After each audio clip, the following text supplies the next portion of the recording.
డబ్బు, అనారోగ్యం, ఉద్యోగం, వ్యాపారం అప్పులతో బాధపడుతున్నారా? వెంటనే జేకేఆర్ గురువు గారికి కాల్ చేసి అపాయింట్మెంట్ తీసుకోండి. నమస్తే రమగారు. నమస్తే జయ. రమగారు, తమలపాకు చెట్టు ఇంట్లో పెంచుకుంటాం కదా, దాన్ని దైవ సంభూతిగా అంటే ఇప్పుడు తులసి మొక్కకి మనం ఎలాంటి ప్రాధాన్యత ఇస్తామో అలాంటి ప్రాధాన్యత ఇవ్వాలా, లేకుంటే తమలపాకు చెట్టుని మిగిలిన మొక్కల్లాగానే చూసుకోవచ్చా? ఎందుకంటే మా ఇంట్లో ఉంది రమగారు, నేను కొన్ని ప్రశ్నలు విన్నా. ఎప్పుడు పడితే అప్పుడు తమలపాకులు తెంచకూడదని, కొయ్యకూడదని, దేవునికి మాత్రమే నైవేద్యం పెట్టాలని, తీసుకొని మనం నోట్లో వేసుకోకూడదని. తమలపాకులు వేసుకోరా? నాకు అర్థం కాలేదు రమ్మగారు. ఒకవేళ పెంచేటప్పుడు అలానే చెయ్యాలా? కాదు జయ, ఎలా అంటే ఇవన్నీ పిచ్చలు ప్రబలిపోవటం అంటారు దీన్ని, సరిగ్గా చెప్పాలంటే అంతే. తమలపాకు ఇప్పుడు మనకి దేశమంతా అన్ని ఊళ్ళలోనూ నర్సరీలు వచ్చేసినాయి.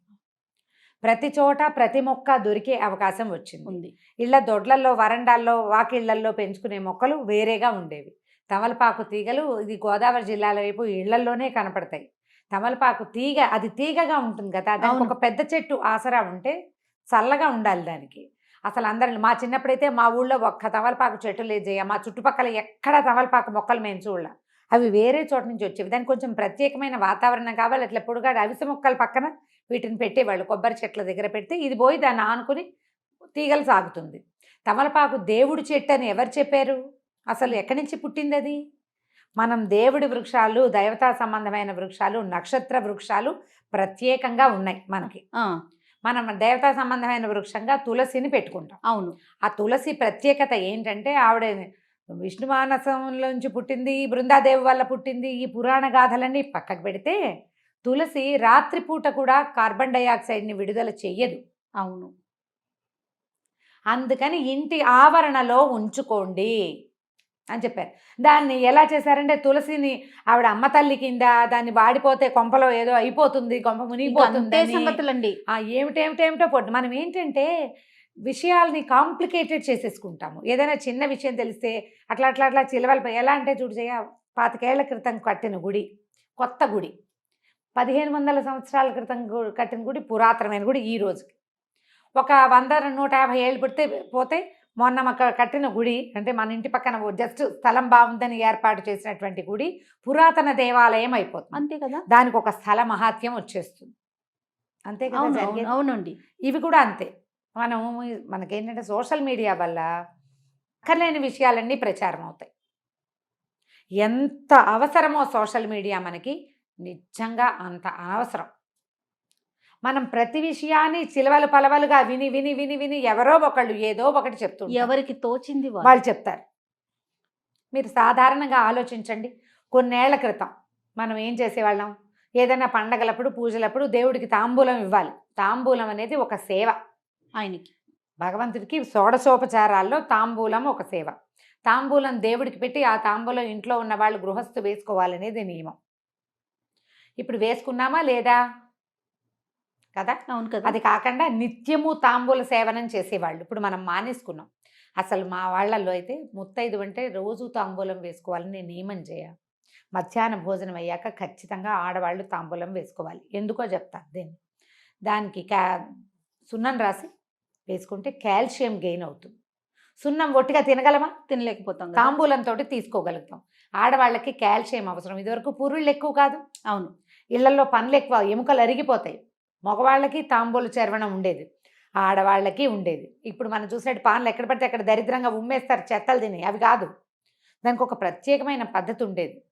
రసం మింగేసి తమ్మ ఉమ్మేయాలి. ఆకు మింగకూడదు, మింగరు, ఊట మింగుతారు, అది ఉమ్మేయాలి.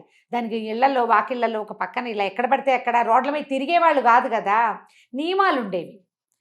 డెలివరీ అయ్యాక 11వ రోజు నుంచి ఈ బాలింతరాలు ప్రతిరోజు తాంబూలం వేసుకోవాలి. దాంట్లో ప్రవాళ భస్మమో ముక్తా భస్మం వేసేవారు. అవునవును, నీకు కూడా తెలుసు. అవునండి. మరి ఇప్పుడు దేవుడి ఆకైతే తినకూడదు కదా. మనం మైలలో ఉన్నారు, తినకూడదు. 11వ రోజు నుంచి స్టార్ట్ చేస్తారు. ఈ పిచ్చి మాటలు ఎక్కడి నుంచి పుట్టిస్తారో అర్థం కాదు.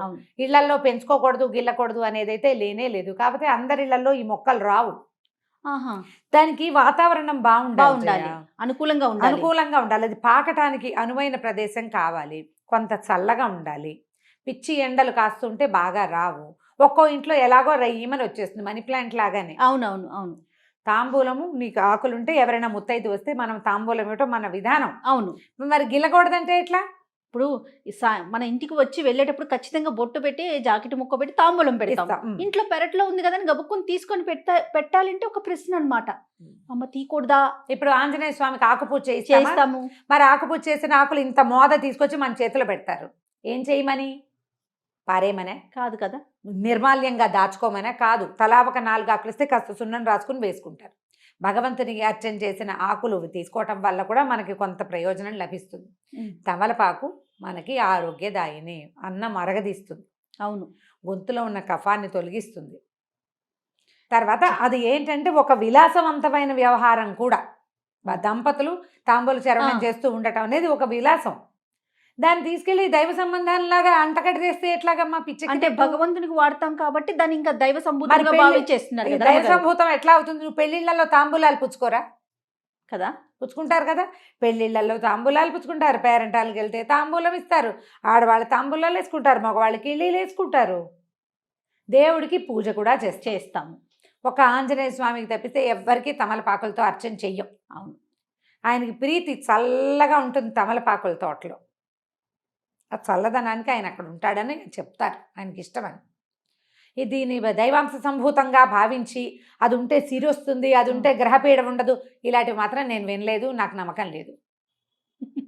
గ్రహపీడలు అవన్నీ కూడా ఆకుల వల్ల వేటి వల్ల రావు. మన తాలూకు గ్రహాలు మనం పుట్టిన సమయంలో గ్రహాల ఎట్లా ఉన్నాయో దాన్ని బట్టి మనం పెరుగుతున్న కొందికి గ్రహాల ఆనుకూల్యతో ప్రతికూలతో పెరుగుతుంది. అవునవును. మనం వాటి నుంచి తప్పించుకోవాలంటే నీ బుద్ధి మారాలి, నీ విధానం మారాలి. మీ ఇంట్లో ఓ చెట్టు ఉంటే మారదు.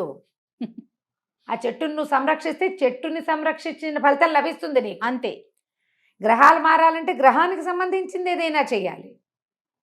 మీరు అన్నట్లు బుద్ధి కదా మార్చుకోవాలి.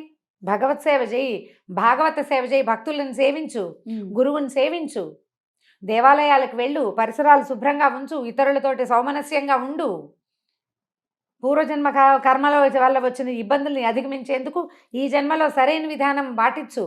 మొక్కలు పెడితే రాదు, అది నీ లోపల ఉండాలి. కానీ ఎంత దాకా ఆలోచిస్తున్నారంటే రమ్మగారు, ఈ మొక్కల్ని కూడా ఎటువైపు పెట్టుకోవాలి, ఏ బాల్కనీలో పెట్టాలి, ఏ వైపు బరువు ఉండాలి, అది నియమం చేయాలి. ఇప్పుడు మనం ఇండిపెండెంట్ ఇళ్లలో పాతకాల పెళ్లిలో తూర్పు వైపున ఈ మొక్కలు ఉండకూడదు అంటే కాదు. అవి పొద్దుటి వాటి నుంచి వచ్చే గాలి ఏ సమయంలో వస్తే మంచిదో, అది ఏ పక్క నుంచి వస్తే మంచిదో ఆ వాస్తు లెక్కలు వాటిని మనం కాదనిలేం చేయ. చాలా పొరపాటు, అవి నిజం. ఇప్పుడు నువ్వు అపార్ట్మెంట్లో ఉన్నావు, అపార్ట్మెంట్లో రావి చెట్టు పెట్టుకో, రావి చెట్టు వాకిట్లో ఉండాలి. లేదా మన దత్తాత్రేయ స్వామి వారు ఉంటారు, ఔదుంబర వృక్షం.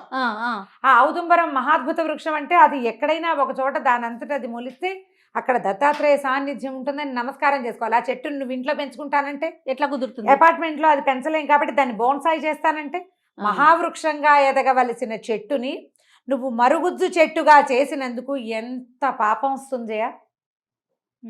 ఒక చెట్టు ఎంత గాలినిస్తుంది, ఎన్ని పక్షులకి ఆవాసంగా ఉంటుంది, ఎంత ప్రకృతిని శుద్ధి చేస్తుంది.